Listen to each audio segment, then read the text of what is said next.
What nonsense is this?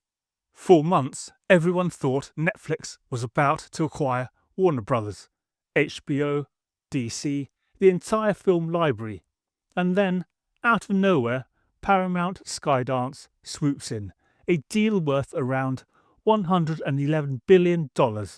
I'll say that again, a deal worth around $111 billion. And suddenly, Warner Brothers Discovery is gone. Just like that. I was not expecting this. I genuinely thought Netflix had it in the bag. So today, let's break down what actually happened and why this feels off. What actually happened? On the 26th of February 2026, Paramount Skydance agreed to acquire Warner Brothers Discovery.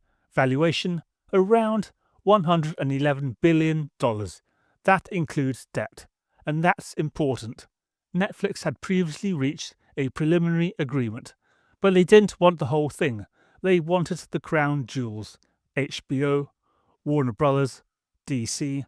They didn't want the cable baggage: CNN, linear networks, legacy weight. Paramount, they said, we'll take all of it, debt included, and that was enough. The money move. Paramount is offering $31 per share, clean, all in. They're even covering a $2.8 billion termination fee owed to Netflix. And they've agreed to a $7 billion breakup fee if regulators block it. That's confidence. Or is it desperation?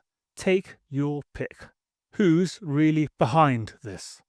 The new entity will be led by David Ellison, backed heavily by his father, Larry Ellison. This isn't just a studio purchase. This is billionaire chess. Old Hollywood meets tech money. And it happened fast. Really, really fast. DC. This bit bothers me. Here's my issue. I genuinely thought Netflix made sense. For DC especially. DC Comics under Netflix. Dark, serialized, global reach, data-driven green lights. It could have been structured, controlled. Instead, we're now talking about merging Paramount Plus and Max into one mega app under a company that was struggling a year ago. Are they equipped to run a cinematic universe long term, or are we about to see 5 years of restructuring again? The monopoly problem. This is the bit regulators are circling. CNN and CBS News under the same ownership. That's significant.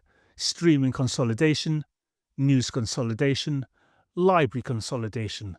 The US Department of Justice is reviewing it. California's Attorney General is reviewing it. Timeline 6 to 12 months. But let's be honest, these deals usually find a way through. Why this feels strange. Here's the uncomfortable thought. Netflix walked away. They didn't match the offer. Why? They absolutely could have.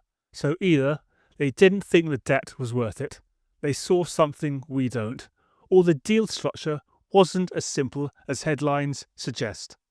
When something this big pivots at the 11th hour, it raises eyebrows. What this means for fans. Short term, nothing changes. Long term, everything could.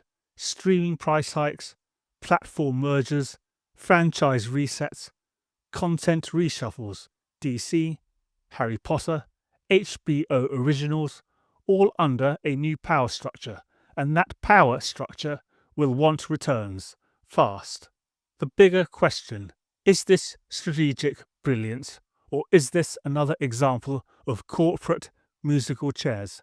We've already watched Warner pivot multiple times in the last decade. AT&T, Discovery, now Paramount. At some point, stability matters.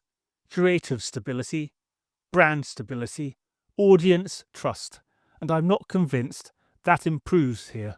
Final thoughts. I generally thought Netflix would take this. It made logical sense. This feels more traditional, more boardroom, less future. Maybe I'm wrong.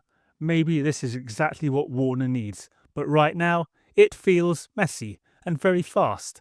And when things move this quickly at this scale, there's usually more happening under the surface. On watching nonsense unfold, I break down TV and films that fall apart under scrutiny, from plot logic to character decisions. This has been watching nonsense unfold. Sometimes it really is nonsense, and sometimes it's just disappointing. Or is it? Anyway, that's what I thought. I'll be back with whatever I end up watching next.